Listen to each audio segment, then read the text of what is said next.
Feels good, and I just want to thank all my supporters, my family, and friends to help me become a two-time state champ.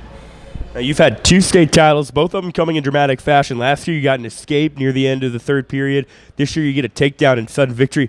Just what is it with you in close championship matches? I think I just stay back and wait too long, and I don't pull the trigger. My timing needs to get a lot better, and then I'll be able to beat kids in a better fashion. I got to ask you about that shot there in sudden victory. Just what'd you see that allowed you to get that shot in? I knew he'd come in and try to put his hands on my shoulders every time and kind of like try to underhook me. So when he came up top, I just blasted straight through him, and I did it in a good way. 2 state championships. Have you put in too much thought yet as to maybe which one maybe means more, or do they mean the same?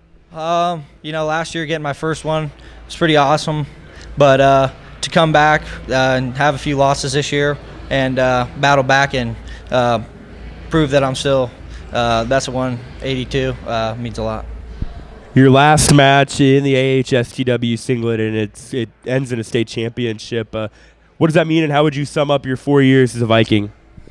It's been really fun, and I'm just gonna miss everyone that supported me, and I might get a little emotional, but I just love everyone, and I wouldn't be able to do it without them.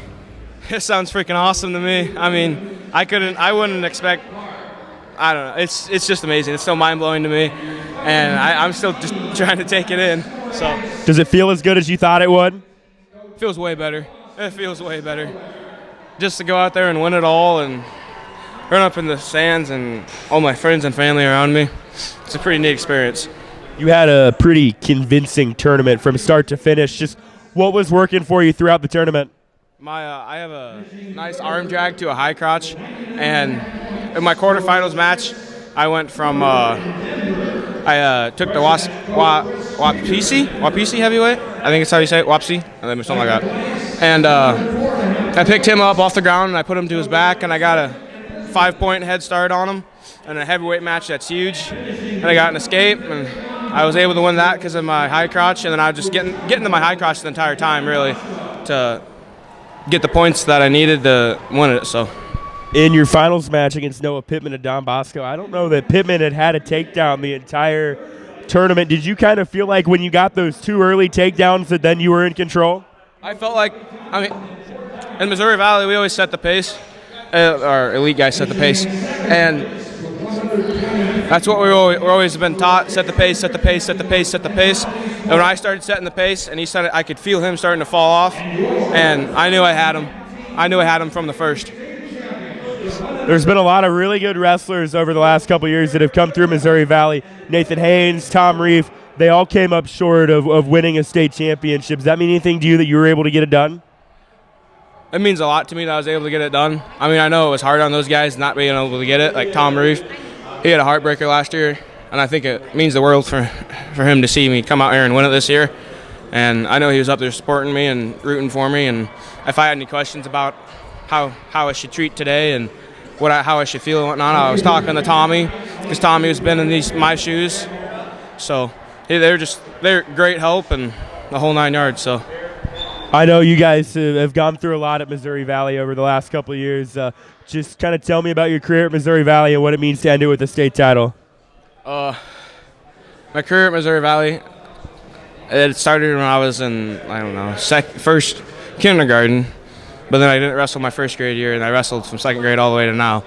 And my career started with my Little League youth coach, Lonnie Haase.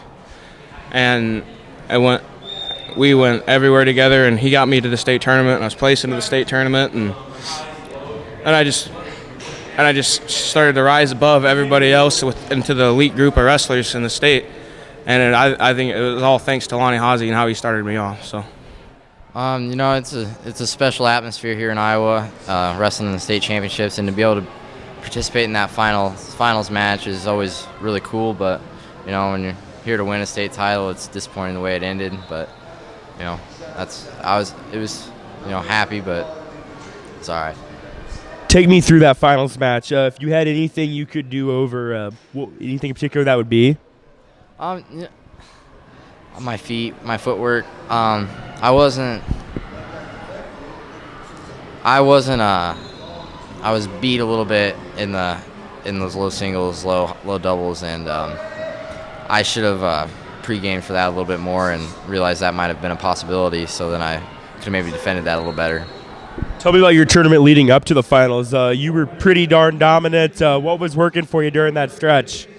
I just kept sticking to my technique, that I work every day in the room, and I was coming out on top of matches and putting kids away when I could, and ended up working out for me.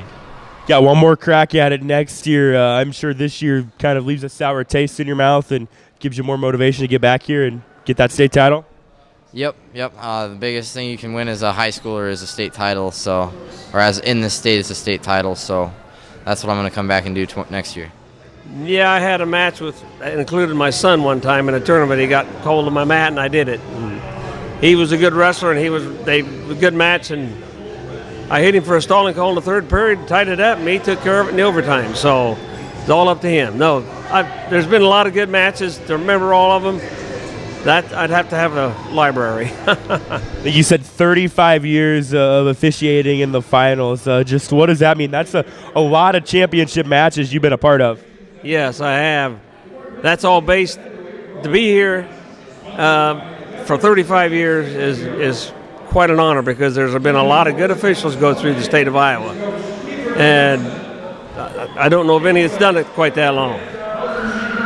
What's going to be the one thing that you think you're going to miss the most about officiating? Being around these kids. It keeps me young. And the activity. I really, really enjoy this sport. I really do. If a young person came to you and said they wanted to get involved into officiating, what would be the number one piece of advice you would give them? Find an official that's been around and mentor him. Get those young kids into the front door, start at the lower level, and then move on up to the junior high and high school level. Do you think maybe next year when you're watching your grandkids and stuff wrestle, maybe you'll kind of miss officiating a little bit? I hope so. I thought some of my boys might try that, but I guess that wasn't their forte. Maybe they heard too many people yelling at their dad in the background. I don't know. I don't think so, but then, no.